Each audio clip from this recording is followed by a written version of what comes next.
সামর্থ্য থাকলে কখনোই গ্রামে থাকা উচিত না। গ্রামে ১০০ বিঘা জমির মালিক হওয়ার চেয়ে শহরে এক টুকরো ভাড়া বাসায় থাকা অনেক ভালো, অনেক সম্মানের, অনেক আরামদায়ক।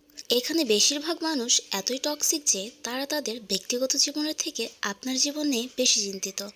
আপনার চুল বড় কেন, আপনি বোরখা পরেন না কেন, অনার্সে পড়লেও মেয়ের বিয়ে দেয় না কেন, বয়স ২৫ পেরিয়ে গেলেও এখনও জব হয় না কেন, আপনার বেচমেট কেউ বিদেশে গিয়ে লাখ লাখ টাকা কামায়, আপনি এখনও পড়াশোনা করেন কেন?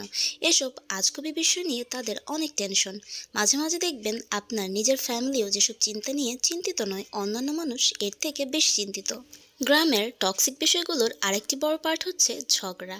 আপনি এমন কোনো বাড়ি খুঁজে পাবেন না যেখানে জায়গা জমি নিয়ে কোনো বিরোধ নেই। প্রত্যক্ষ বা পরোক্ষভাবে এই ফ্যামিলি সেই ফ্যামিলির সাথে কোনো না কোনোভাবে ঝগড়া লেগেই থাকে। ১ ইঞ্চি জায়গা নিয়ে মাথা ফাটাফাটি, অশ্লীল ভাষায় গালাগালি, মামলা মোকদ্দমা চলতেই থাকে।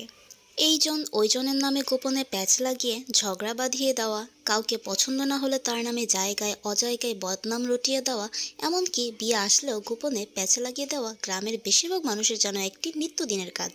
গ্রামের বেশিরভাগ মানুষ এতটাই অজ্ঞ যে তারা সফটওয়্যার ইঞ্জিনিয়ার বোঝে না, ইলেকট্রিক্যাল ইঞ্জিনিয়ার বোঝে না, এমবিবিএস ডাক্তারের মানে বোঝে না। তাদের কাছে সরকারি চাকরি মানে পুলিশ হোক কনস্টেবল, সেনাবাহিনী হোক সৈনিক, প্রাইমারি স্কুলের শিক্ষক, এসবই। আর একজন নার্সিংয়ে পড়ে স্টুডেন্টকে যেমনভাবে ডাক্তার ভাবে, তেমনই সরকারি মেডিকেলে এমবিবিএস পড়ুয়া কাউকেও সেরকমই ভাবে।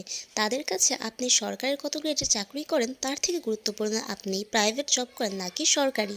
আপনি যদি প্রাইমারি স্কুলের পিওনও হন তাও মেয়ে বিয়ে দিতে রাজি, কিন্তু বেসরকারি যত ভালো চাকরিই করেন আমতা করবেই। সবশেষে একটাই কথা, গ্রাম আপনাকে একটা ভালো পরিবেশ ছাড়া আর কিছুই দিতে পারবে না।